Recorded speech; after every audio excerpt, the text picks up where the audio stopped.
So the reason why what we've done here with the MAAC organization, we wanted to uh, collaborate with support groups in the area. So I think that we have a great uh, range of different support groups and uh, researchers and people that have aphasia are going to talk, and people that Okay. caregivers are going to I talk, don't know why. and also You can watch and so then if we can, we're going to it's going to be really nice. So uh, Dorothy, would you like to? I'm going to go to the next slide. All right. Okay, this is about Talk Slow Day. It will be held on June 10th, which is tomorrow. And Talk Slow Day is an unofficial awareness day, June 10th, to support individuals with neurological communication disorders, such as aphasia, or diseases like Alzheimer's or cerebral palsy. Why it matters. Fast, unclear speech can be a barrier to communication. Speaking slowly and clearly helps ensure messages are understood, especially for those with receptive aphasia. It's important to speak like an adult, not in a babyish way. How to celebrate. Practice mindful, slow, face-to-face conversations. Take breaks from technology to engage in real conversations. Host or attend events like storytelling or poetry readings. Join the online movement using hashtags Talk Slow Day and hashtag aphasia. Wear a Talk Slow Day sticker to show support. Okay. The virtual will be recorded. We are respectful and sensitive to one another. We ask all to mute your mic. Please write your questions on the chat and we will email everyone back later. There will be a lot of information for the group. Okay. And here is our presenter. So our next, and then you could go first, uh, Dorothy, uh, to present the next person. Okay. Um, shall I introduce the team, Mark? Yes, you can. Yes, I'm sorry. Okay, well, this is Mark Harder is our president. Okay. And I'm Dorothy Lavin. I'll be hosting tonight. Jim Bird, Denise Mendez, our program and content manager, and Crystal Lachlan is our inclusion liaison. Kevin, who's not here, he's doing the floor tonight, is our treasurer. And Jen, who is also our content manager, and she will be presenting next.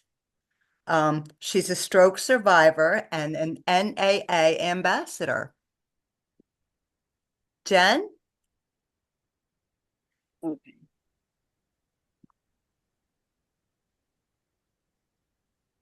All right. Sorry. Share my stuff.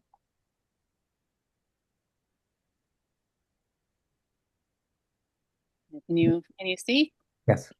Okay. Awesome. All right. Okay. So I'll do quick as I can. So this is for National Aphasia Association. This is all about ambassador program. Our mission, the mission of the NAA Ambassador Program is to build a group of people who work together to raise public awareness and understanding the aphasia through advocacy. NAA Aphasia Ambassador play a vital role in educating businesses, service organizations, civic organizations, faith-based groups, and the general public, providing information that is meaningful in understanding the nature and challenges of aphasia. About our program. Anyone who wants to raise awareness can be an aphasia ambassador. There's 111 applicants since launch in late January of 2025. So I mean that's for about 5 months ago, not even half a year yet. So there's still more than 100 people that are part of this. This is amazing. Applicants are from 27 states and 5 more others. So even 4 countries like Canada, Ireland, Bulgaria, Kenya, Mexico, and Chile.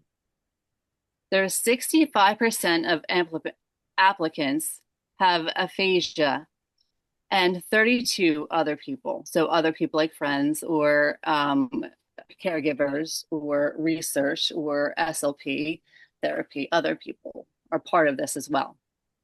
And 61% of applicants report past experiences with aphasia advocacy.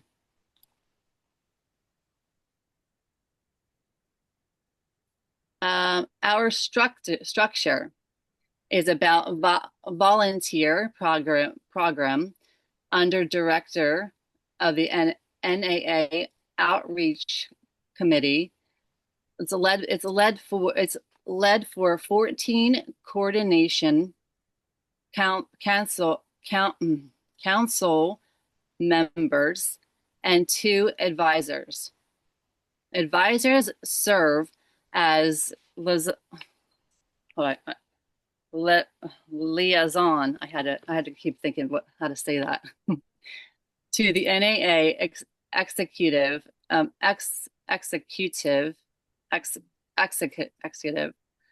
director, coordinating council members and 5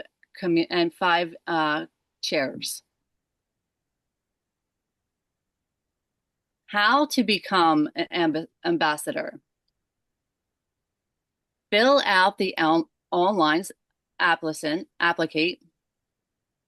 Review the orientation PowerPoint and ambassador confirmation form.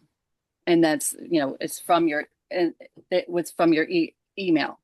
So this is like the form that's right back here, if you can see.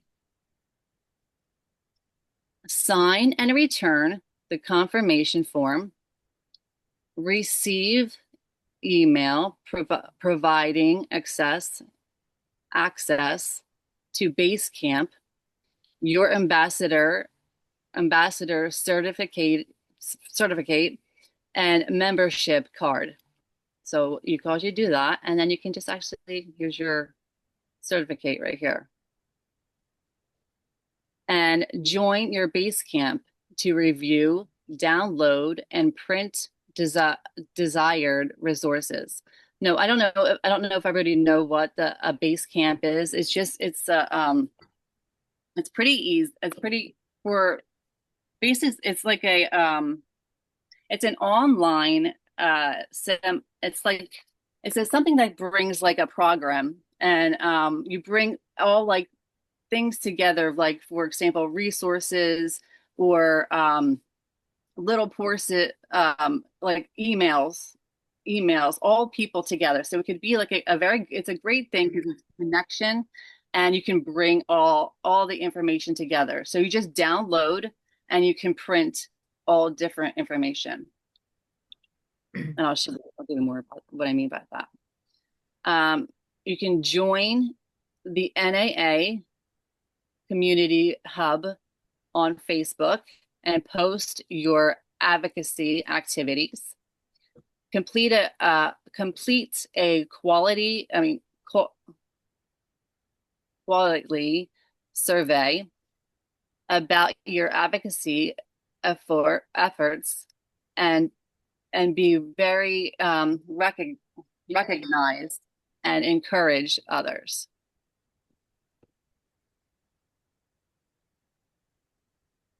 No, so for example, this is what some of the resources are. So this is that one gives like some tips. This was from Brooks University or Research Rehab that was donated for NAA. What is aphasia? Information here, and they also give you more information about your card, iCard. And I always use my card too. It's very great. It is good. I keep mine on my phone. And I keep it on my flat oh my gosh.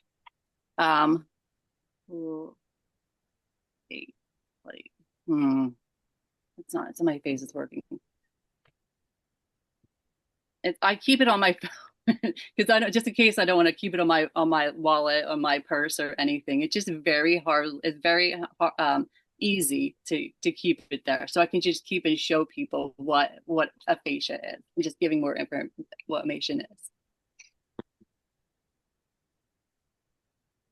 Here's an ambassador spreading the word. So of course we always do. So Mark is a ambassador and Denise is the ambassador as well. And we always give, and Jim, he is here and he always giving the feel, the events and giving all the information.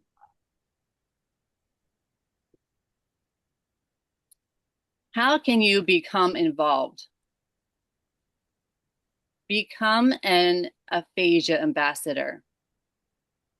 Share resources that you have designed for NAA ambassadors to download and print.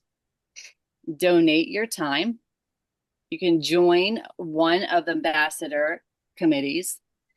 Support ambassador with communication college challenges to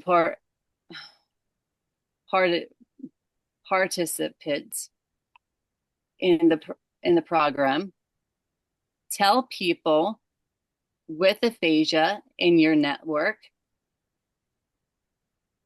Join us for the NAAs, and like this on Thursday, the 12th, there is Ask the Excerpt. So you can always hear what's happening, what they're hearing more about what the ambassadors are doing.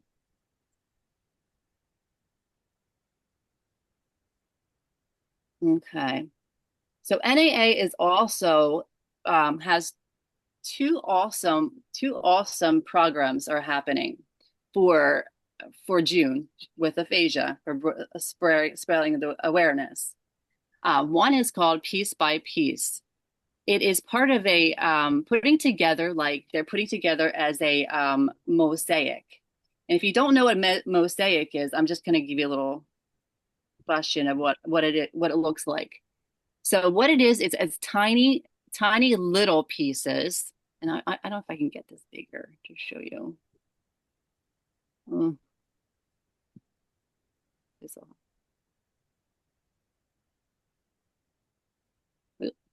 So if you can see like tiny little pictures or anything in here, and it become into tiny little, and then a huge picture.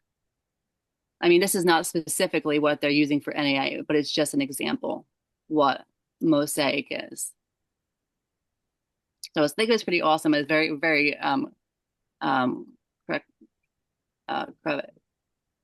clever. You have three options. You can print out the piece, puzzle piece. You can decorate it and draw it, or you can draw or write your own message. And then you can scan and email NAA, download a picture wearing an aphasia shirt, and submit that to NAA. Or you could even write your aphasia awareness message and submit that to NAA as well. So for example, this is what you would want to download this picture and draw that or picture or decorate it. And then again, scan and email that to NAA. If you want to get a picture, so here's this is Quinn, my son. And he actually, he picked it. I thought it was awesome because he picked a day. He was just, he was like, hey mom, look, I'm picking this picture. I got this shirt. And I was like, oh, I'm definitely giving that to NAA as well because it was awesome. So you could do your picture. Or you can also, if you don't want to do anything else, you could just write your message. So here, like a little message of hope speak louder than aphasia, or something is easier for you.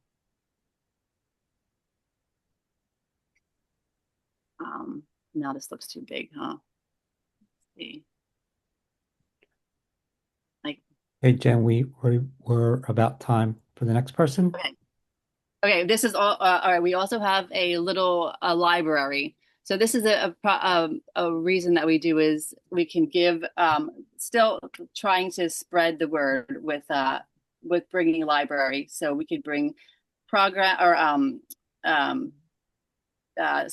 spray or display the information or anything like that as well. And if you wanted to give that information for NAA as well. Okay. Okay, next we have Sharon Antonucci, PhD, CCC, SLP. She's the director of Moss Rehab Aphasia Center.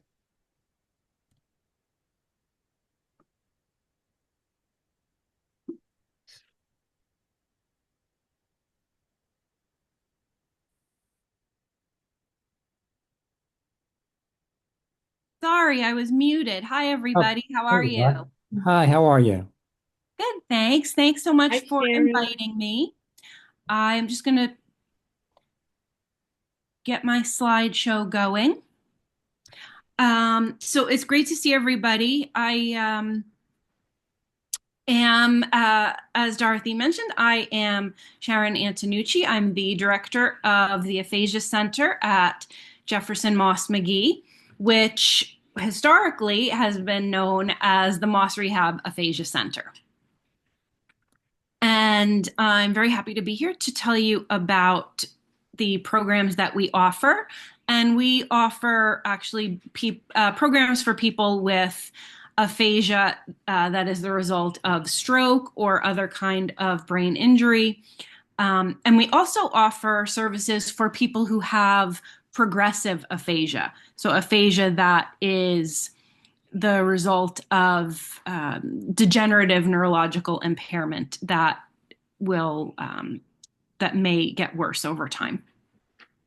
And we also offer support for not only people with aphasia, but also their families.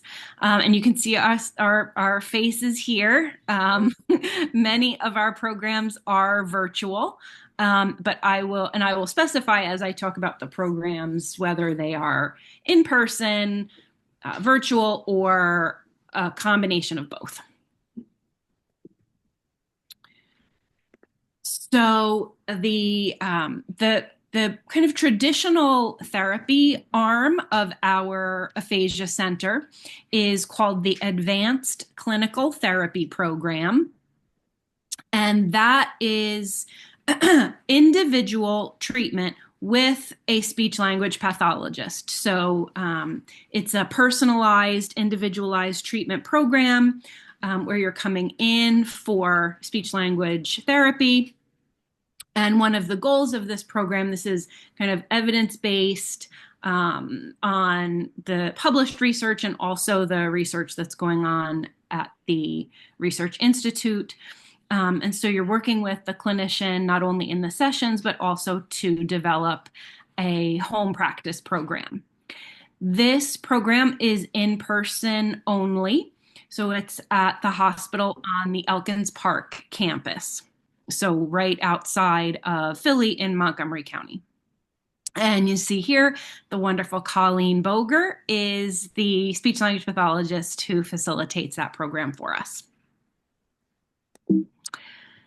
Then we have the activity center, and the activity center is the kind of the hub for all of the different kinds of group activities and education related activities that we do.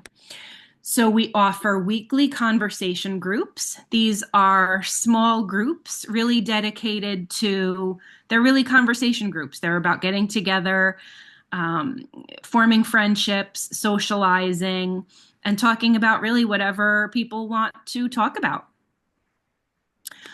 We have a talking book club, which meets once a week. And then we also have something called Virtual Variety Hour. And Virtual Variety Hour was born when we were all having to stay at home. And we had wanted to create something that was similar to the games group that we had that was online, that was on Zoom. And so we created Virtual Variety Hour, and the people who come do all sorts of things. Sometimes the topic is music, sometimes it's playing a game, sometimes it's taking a virtual field trip through a city. So lots of different fun things. Right now, the conversation groups, the book club, and of course, Virtual Variety Hour are primarily online. So they're on Zoom. We try to do once a semester. Our conversation groups have the chance to meet in person, just because we know that there are, while many people like the convenience of Zoom and it gives access to people who aren't local to us, we also know that some people really do like to have the in-person connection as well. Also in the Aphasia Activity Center, we have a few different kind of options related to technology. So we have a computer lab that can be participated in on site, so in person, or virtually on Zoom. We have a virtual resource library that's available online for anyone to look at. And we have a variety of how-tos and home practice videos, excuse me, including videos on how to use some of the popular aphasia apps, how to personalize some of those practice apps to use your own photos and your own information. And then we also have a blog, and the blog is, again, freely available on our website, and it's really geared toward people with aphasia and their loved ones, as well as for clinicians and students as well. We offer, again, about quarterly, so 4 times a year, we offer education programs for people with aphasia and their families. And sometimes, like this education program was, we video them so that they can become part of our virtual resource library. This video, for example, is available online on our website. And then sometimes they are just kind of one-off. So our most recent education program was just about a week and a half, 2 weeks ago. Oh, no, more like a month ago. And that was a colleague of mine talking about how hearing works. And then we have the Persons with Aphasia Training Dogs program, which is a program that I developed, which runs in person. And people in the past have had the opportunity either to work with their own family dog or one of the facility dogs who works in the hospital. So she's our favorite employee. And as part of the program, people with aphasia learn to use positive reinforcement techniques to train dogs. And the program has run both individually, so one-on-one, and also as a group. We were really excited to run our first People with Aphasia Training Dogs group in the fall. And these are a few photos of Kaya, who is the facility dog at Moss that we got to work with. And she's the dog that we'll continue to work with. So we're very excited to be able to work with her and her dad too, her human dad, Mike. And then also both through the Aphasia Center and through the Rehab Research Institute, we offer research opportunities.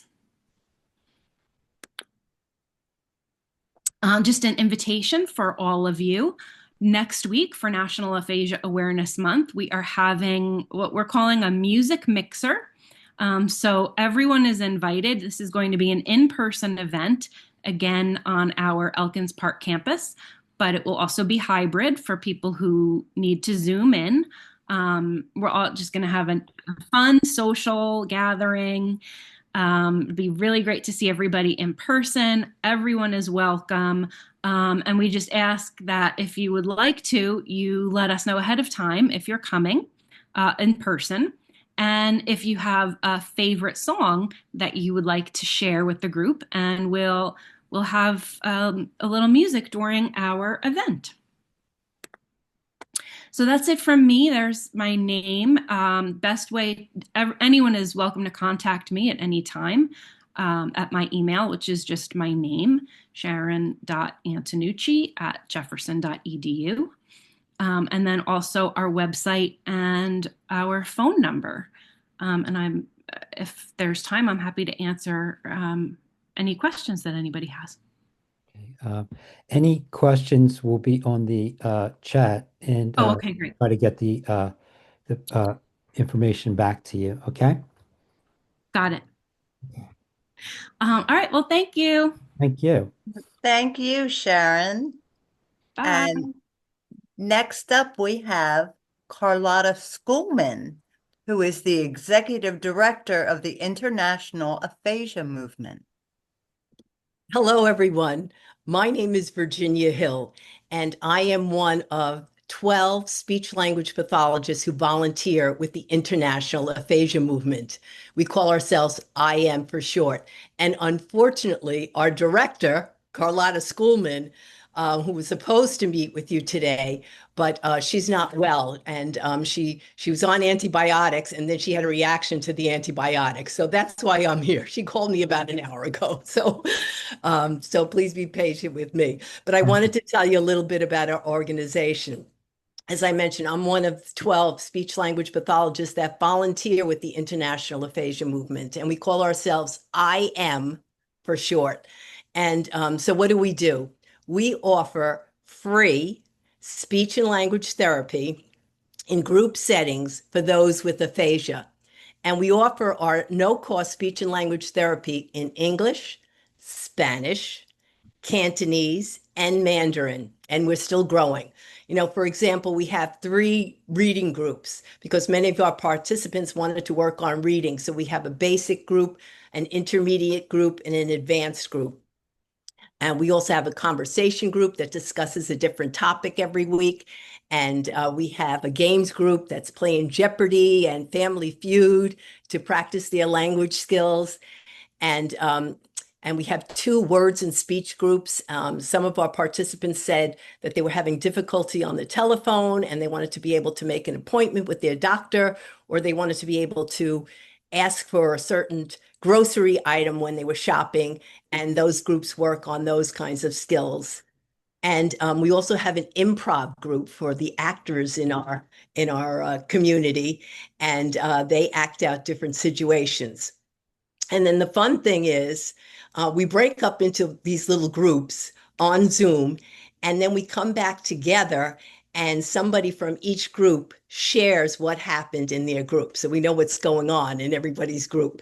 And we let our participants join whatever group they want to be in. So they could be in a reading group one week and say, you know what, I think I want to try that improv group next week, and they can. We let them be in charge. And this is how we got started. It started, it was about 6 to 8 people, and they were sitting in a circle at St. Vincent's Hospital because our founder, Harvey Alter, he had had a stroke. He was at St. Vincent's Hospital, and he said, you know, I've exhausted my insurance, all the therapy they gave me, but I still need help. So St. Vincent said, okay, you can have a little group here, and they would just meet as a support group. And then St. Vincent's closed and they moved to another location. And then that closed. And then we were at Mount Sinai Medical Center. That's in Union Square in New York City. And then when the pandemic came, we went on Zoom. So when we were meeting at Mount Sinai, we only had about 12 to 15 people that came in person. But when we went on Zoom, first we had 40 people, then 60 people, then 80 people. We just kept growing and growing. So that's why we offer it in the 4 different languages in 12 different groups right now, 12 to 14 actually.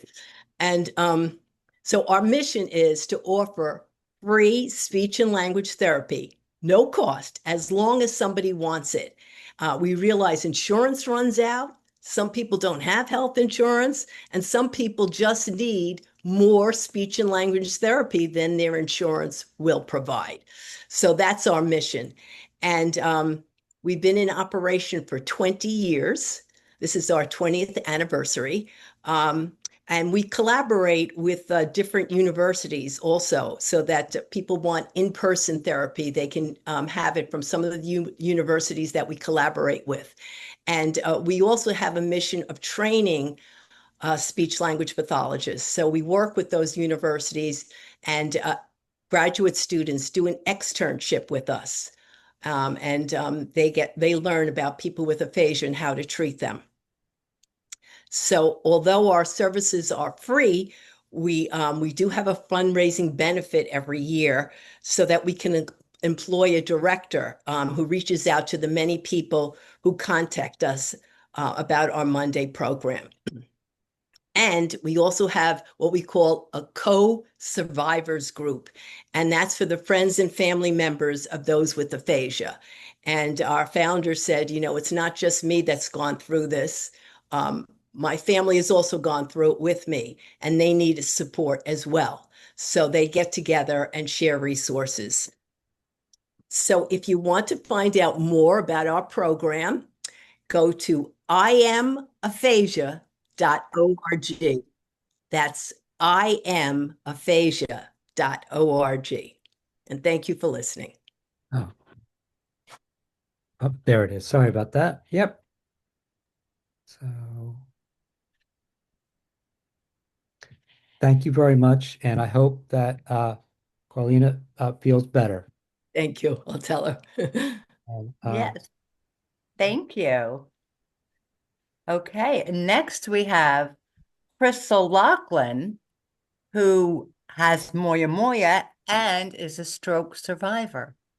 Hi, I'm gonna just share my screen.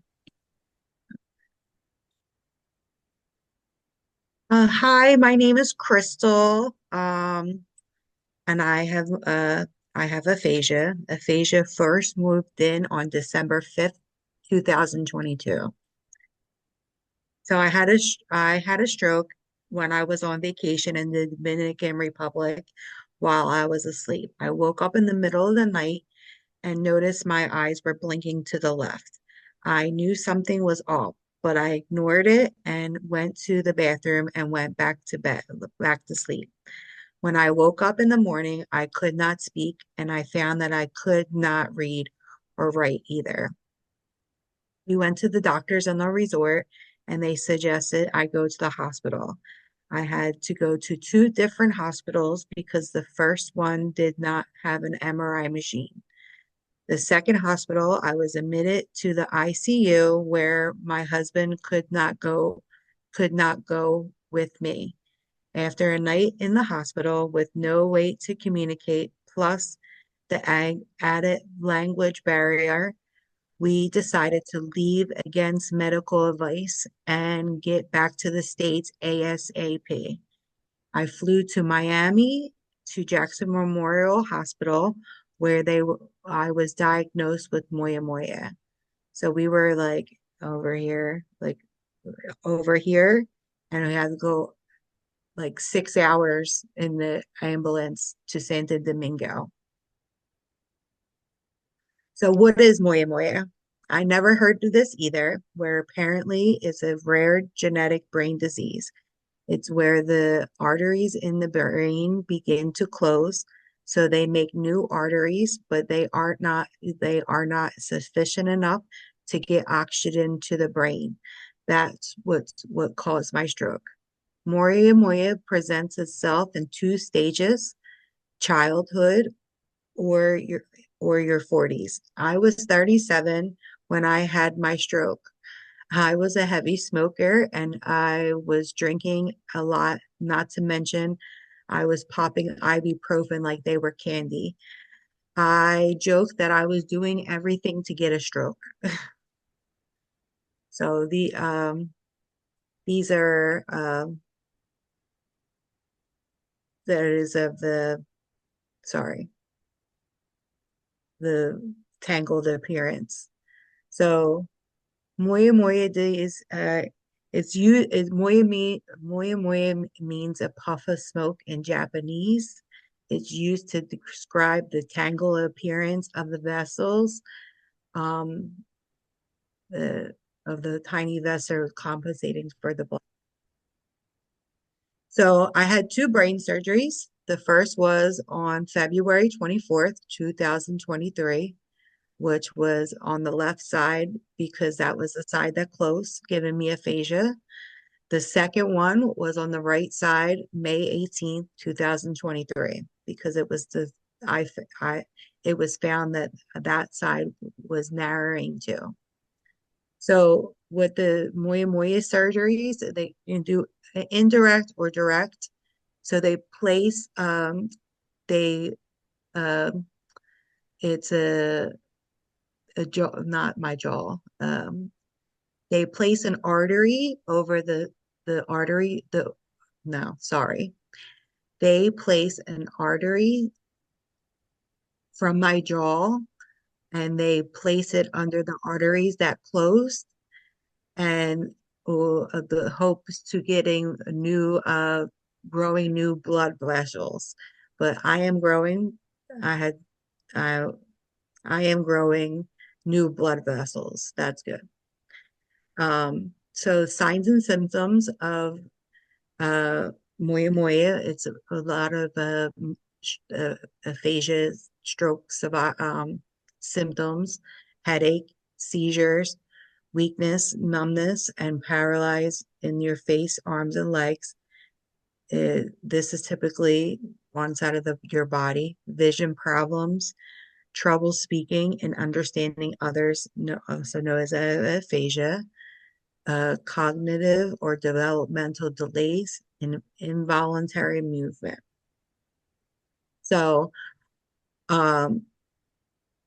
I was incredibly lucky to have my cousin Eileen on that trip because I did not know what aphasia was. My cousin Eileen saved my life because she knew the signs of my stroke, and that was and that aphasia was one of them. She was my advocate when I needed her the most because she pushed me to get an MRI. So if you want to see my TikToks, uh, I uploaded them on YouTube because I created this TikTok because I wanted to I wanted to people to know about aphasia and moya moya. So I showed it to my speech therapist, and she put me in touch with Mark Carter, which connected me to MAAC. And the other one, I the other video was I was documenting my journey with Moya Moya because it was a significant part of my life and quite frankly, a scary time in my life. I believe that things are put in front of you for a reason, and you could either crumble or fight. I chose to fight. I fought for every word. I had to learn back. There is power in with every story of a stroke survivor. I want people to fight back too. So, uh, sorry. No, stop share. Hey, Oh, hey, Crystal, thank you. you're welcome. Thank you, Crystal. And next we have Louise C. Keegan, PhD, CCC, SLP, BCANCDS, the Associate Dean, School of Rehabilitation Sciences at Moravian University, and Mary Mountain, SLP graduate student, president of Moravian University's NSS-LHA chapter. Hi, everybody. Thanks for having us both here today. I will start with a bit of an introduction, and Mary will talk about some of the work they've been doing. But Moravian University is, in my background here, it is a small university in Pennsylvania, in Bethlehem, Pennsylvania. We have recently expanded and grown our programs in physical therapy, occupational therapy, athletic training, and speech and language pathology. And we've been working with MAAC. They've been helping support our speech language pathology program. And Mark and Jim have been talking to our speech language pathology students. We are doing a lot of interprofessional education. So our speech language pathology students are passing that along and educating the other professionals, the students in physical therapy, occupational therapy, and athletic training. And we are trying to raise awareness and education about aphasia. We also have a clinic on campus that is mostly speech language pathology right now, and we're working on expanding it to include the other professions as well. We are pro bono, so our services are all free, and we operate twice a year. We do 10 weeks in the spring, and we'll typically do a 5-week session in the fall. So anybody who would be interested, I will put in the chat the contact for that pro bono clinic. So if anybody would like to attend the clinic or come to speech sessions, it's a free option. Um, Additionally, if anybody was interested in getting involved in the education side of things and helping support the education of our students, just like Mark and Jim are doing, we have multiple avenues for doing that, including a simulation lab where we do hire people to act like patients so our students can learn. And I know that a lot of you all have had personal experiences in healthcare and might be really good educators for students on how to be good healthcare professionals and support that across various different professions.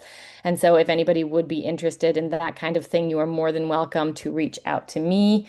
And my email address, I will also add to the chat, is keeganl@moravian.edu, for anybody to copy that and reach out. And I will introduce Mary next, who is going to talk about the work that our student association do for for and with you all.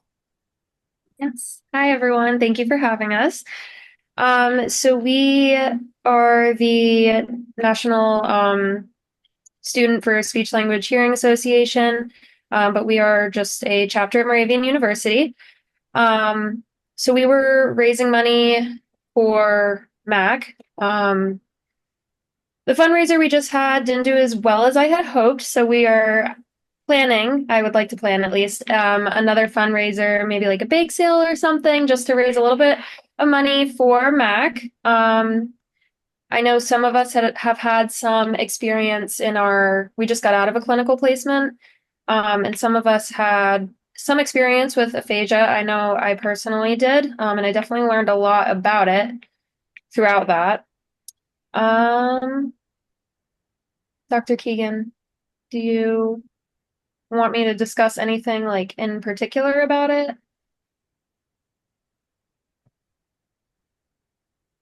We did receive the talk slow stickers, and so the group Yes. getting those for tomorrow's event. Yes. One of the other members of our organization, she sent out a message to our little group chat saying that she got the stickers. And then Mark, I also got the stickers that you sent to me as well. So I'm going to go ahead and bring those to class tomorrow, hand them out, let everyone know what it is all about. And that also will serve as a great opportunity for us to educate the other students in the building that are not always seeing people directly with aphasia for speech language services, but meet people with aphasia because they're doing physical therapy or occupational therapy rehab and need to have a good understanding of how to communicate.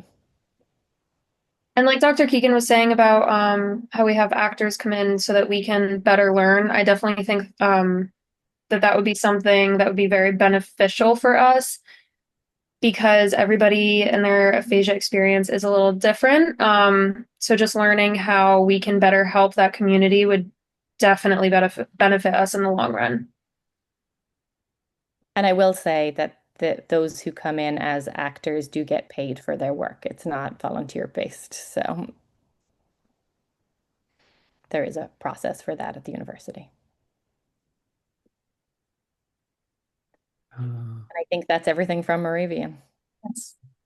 Well, thank you very much. I really appreciate you coming by and talking about your services. Thank you. Thank you for support too, actually. Yes. Thank you. I appreciate it. Okay. Thank you, Dr. Keegan and Mary. And Thank you for having us. next we have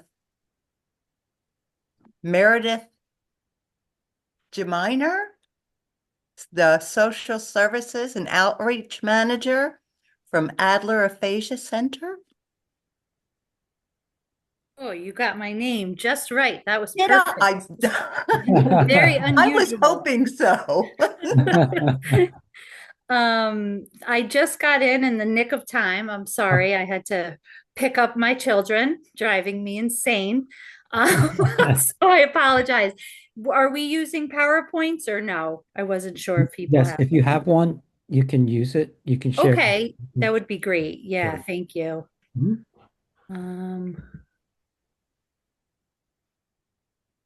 Can you see my screen? Yes. Okay, just getting it on slideshow. Okay, it's good now? Yes. All right.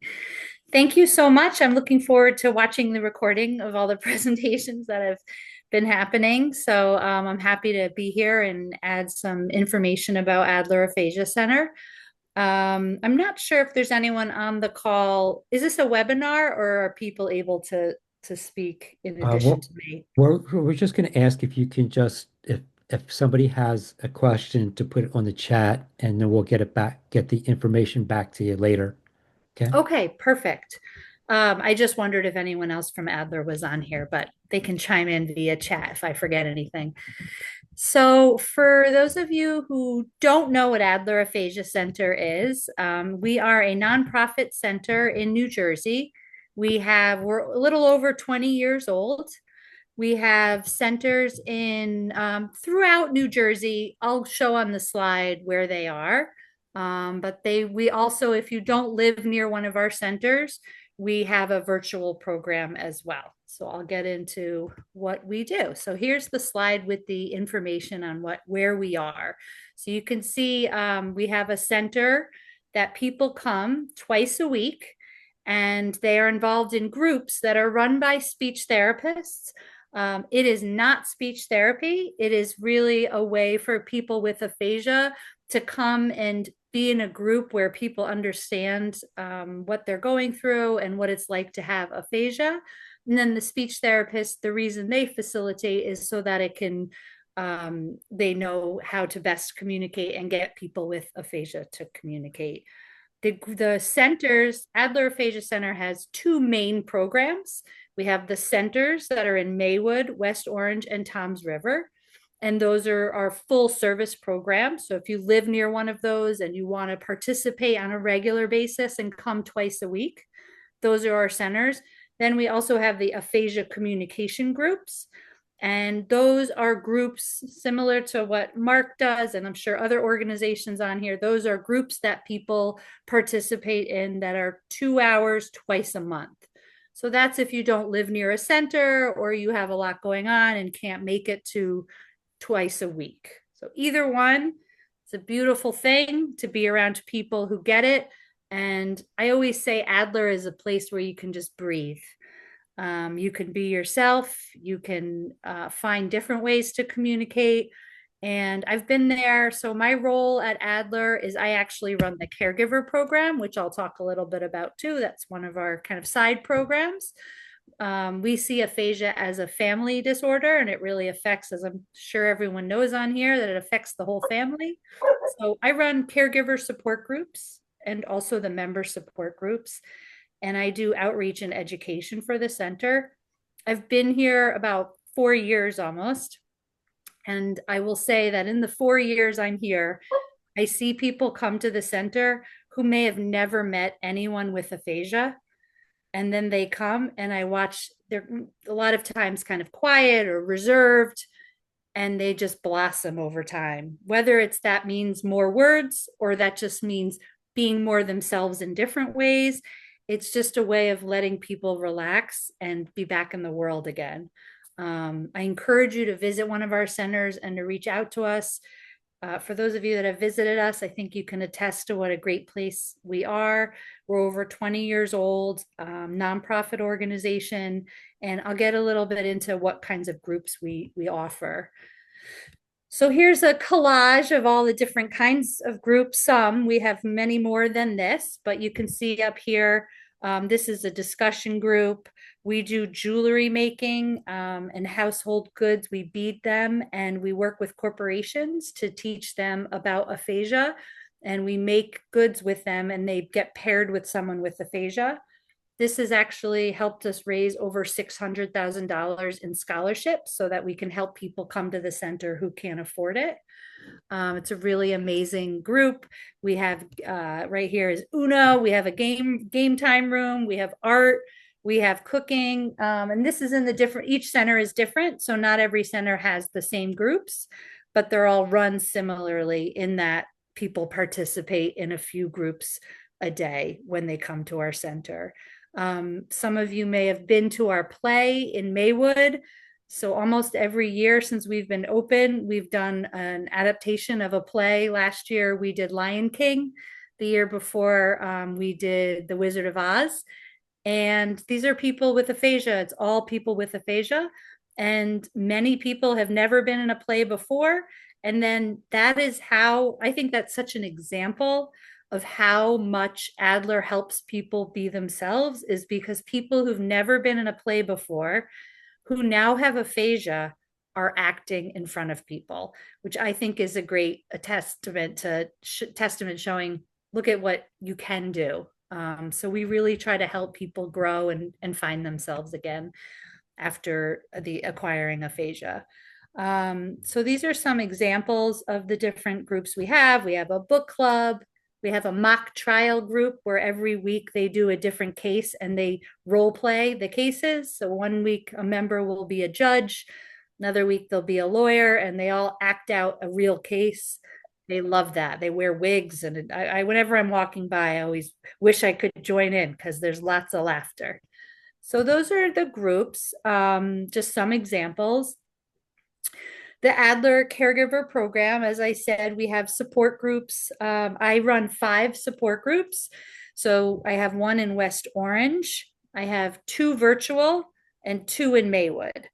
And you don't have to have a family member or friend at Adler. If you have someone who hasn't been able to come to our program or isn't interested, you can still come to our caregiver programs. In my opinion, I see these people come and I see their loved one, maybe just it's not the right time. And I watch, and we changed this over the past couple years, because we saw that those caregivers need us maybe even more than someone that doesn't have the community of Adler. So I'm happy to talk to anyone who might be interested in our caregiver program. We also do education programs. So about 6 or 7 times a month, I do virtual education programs for caregivers. Last month, we had one of our speech therapists do one on technology opportunities and different programs and apps related to aphasia. We have ones on maintaining family and friendships in aphasia. So we have a lawyer come speak. We try all different things that will help the family support the person with aphasia and the caregiver. Am I talking too fast? I know you have a lot of speakers, so I don't want to take up too much time, but I don't want to talk fast. Not a great idea in an aphasia group, so I apologize if I am. You have time. Okay. We also have an advocacy and research program. So some of you may have either participated in our research study or have heard of it. I think there might even be people on here from Temple University and Boston University, but we were lucky enough to get the first NIH, National Institute of Health, funding for a research study that studied how communication groups can help people with aphasia. The idea is hopefully eventually we'll be able to prove that, because we know it's true, but in order for Medicare to pay for things, they need research based evidence. So that was really exciting. That was a 3-year research study that we partnered with Temple University and Boston University. And I had the pleasure of sitting near Gretchen, who runs it, and getting to see how that all worked. And then this is just an overview of our membership. So mainly somebody who comes to our center, obviously, I think that's obvious, they need to have aphasia. Most importantly, though, aphasia really should be the main diagnosis. Of course, there are other things that happen when you have a brain injury. We have people with all different physical abilities, people in wheelchairs, people who come independently in a car, people with walkers. But the main thing is, if they need to be able to participate in a group for 1 hour. And that could be people who don't have a lot of words to people who you don't even know they have aphasia until a few minutes into the conversation. So it's all levels of severity of aphasia. It should just be that the aphasia is the most pressing symptom and diagnosis. Our ages are 18 plus, so we work with adults. Right now, I don't know what our youngest is, probably in their late 40s. And then we have a 100-year-old. So it really is a whole range of all different ages. Adler is most appropriate about 6 months after a stroke or brain injury. There are people who, sometimes come before that, but generally the brain needs to heal, and going to rehab and having all those intensive therapies is important. So we usually suggest that it's after we're kind of like the next step.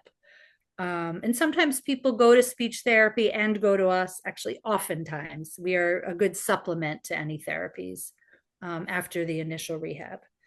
And the cost, we are private pay. As I said before, Medicare right now is not paying for our groups, but we work in 3 semesters, and they're 15 weeks. So there are 1,000 that if you go to a center that is twice a week, it's $1,000 per semester. So for 15 weeks, you come twice a week and it's $1,000. Our founders, Mike and Elaine Adler, prided themselves when they found the organization that they did not want anyone to be turned away for lack of funds. So I'm very proud of Adler in that we really do offer people scholarships who are eligible. We have many people on Medicaid and people who pay with a sliding scale who come for free or a lower fee. So please don't let the cost deter you if you're thinking yourself or know someone. We will try to work with you. The groups that are 2 hours twice a month, those are much less. Those are only $100 per semester. Sometimes people still have limited, are on a fixed income, and we do scholarships for that as well. I encourage you to come visit us and see these lovely people in these pictures and many more people who are lovely. And we really do like to have visitors. And I think it's one of those places you just have to see. And once you walk in the door, you'll know exactly what I'm talking about, that it's a really supportive, beautiful place of lots of smiles and laughter. And I'm very lucky to work there. So if you have any questions or want to reach out to me, that's Adler Aphasia Center. Thank you very much. Thank you. Thanks for having me.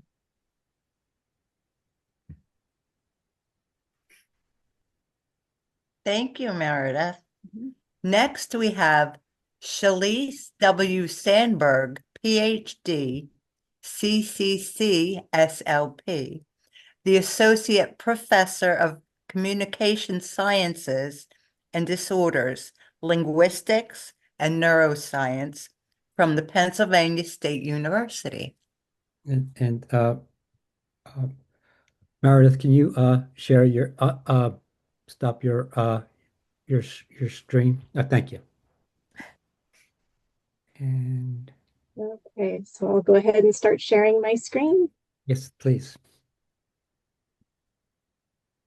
Okay, so I'm just going to talk about some of the aphasia resources that we have at Penn State.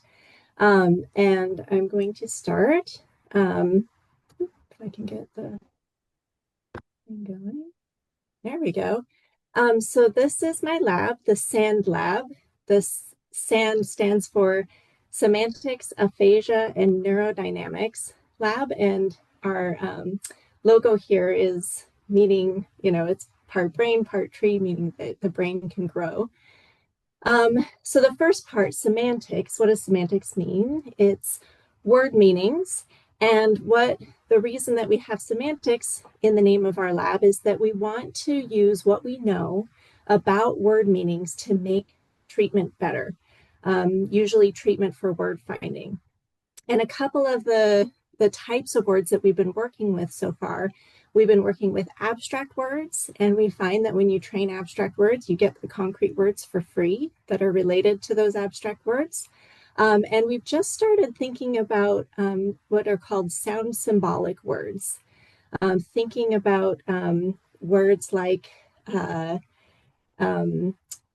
bark and crash, and words that sound kind of like what they mean. Some things that are pointy kind of have pointy sounding names. Some things that are round have kind of round sounding names. And we're wondering if that can also help support word retrieval. The next word in our lab name is aphasia. So we work with people who have aphasia. And I love this image from the National Aphasia Association that says aphasia is when your brain holds your words hostage. And that's what I've heard from a lot of people. And so one of the things that we really focus on in our lab is word retrieval. It's the most common problem in aphasia. Everybody has problems with word retrieval, and it's a building block for other language functions, like being able to say sentences and being able to talk in conversations. And so we feel like it's an important place to start. So we do a lot of our research in word retrieval treatment. And then the last part, neurodynamics, is just asking, how does the brain change in response to therapy? So we want to measure like what's happening when you're doing therapy, what's happening in your brain. And if there are changes happening in the brain, we call that neuroplasticity. And we want to know how we can promote more neuroplasticity. So that's really what we're trying to do, is make the brain grow and change. And we use fMRI and EEG to help measure these changes. And then some other things that we do is that we don't just focus on people who speak one language, but what we found is that people who speak more than one language, or people who have bilingual aphasia, need therapy in whatever language they want therapy in, right? But the problem is that we need more therapy materials in other languages. So right now, there's a lot of therapy materials in English, but not a lot of therapy materials in other languages. So one of the things we're trying to do is to create more of those therapy materials in other languages. And then another question we have is, which language is better to train? Which one is going to be more beneficial for the person? And then another question related to that is, can one language help the other? So if we train a person in one of their languages, can the other language get better for free? And we're looking into how that can happen. Another thing that we're really interested in is mental health. So we know that people who have aphasia are at a higher risk for mental health issues. And we also know that when there's poor mental health, that there's worse rehabilitation outcomes. The problem is there's not a whole lot of resources for mental health and aphasia. And part of it is because speech therapists don't get the counseling training that they need. And then counselors don't get the communication support training that they need.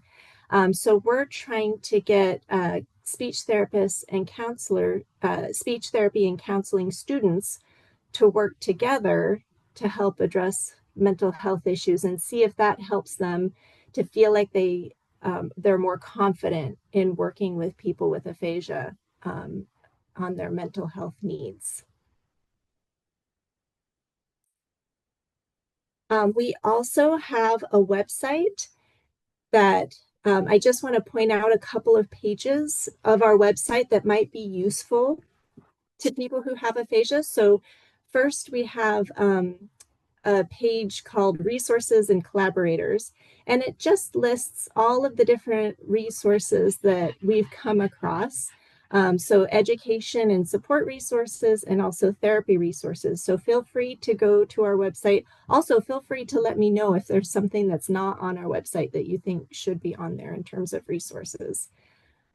And then we also have video article summaries. So what these are is any of the articles that we have published in our lab. It's been kind of a slow process, but I have my students go through and read the articles and summarize them in an aphasia-friendly way. And they create a script of what they're going to say. And then they create a video. They create a PowerPoint presentation with images to help with comprehension. And then they run through the script. Each video is probably about 5 to 10 minutes long, describing one of the studies that we have done in our lab. So feel free to check that out as well. And then the last thing I want to point out on our website, because we feel like it's important for therapy materials to be freely available. This is for clinicians who want to use this therapy that we developed called ABSANT. It's the abstract training therapy. And so any clinician that wants to use that therapy can go through, I've got a tutorial and I've got some videos. And so this is our website that has those different resources. Here's the QR code in case anybody wants to come check out our website. Any clinicians want to check out ABSANT, how you do it, feel free. Okay, I'll just leave that up for a second in case people want to take a screenshot of that.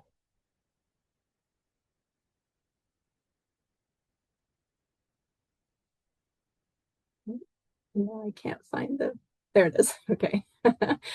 All right. And then last but not least, I wanted to talk about the Penn State Alumni Aphasia Group. And I think that's the thing that we presented on the last time. This was kind of the only thing we presented on last time. But this was the brainchild of Ed and Denise, Ed Nunez and Denise Mendez, and they are both Penn State alumni.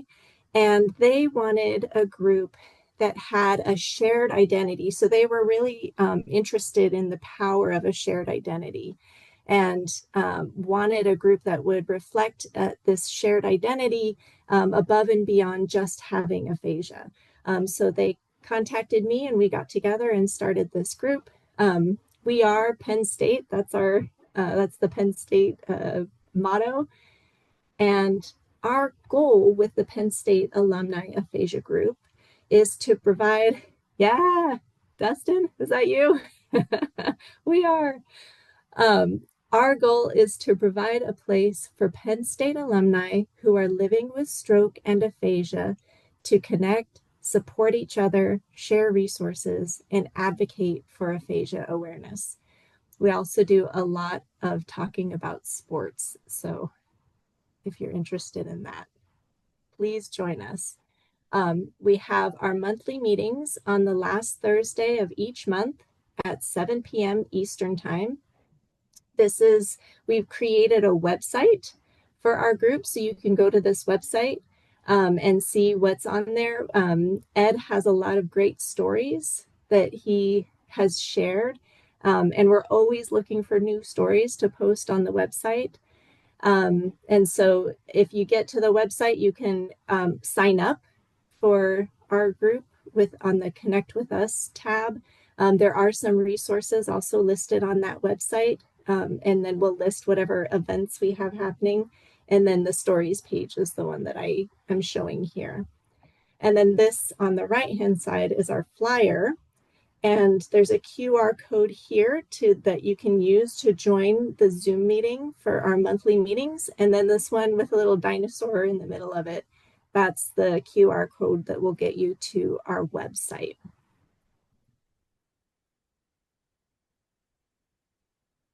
And that's all I've got. Thank you. Thank you. Thank you very much.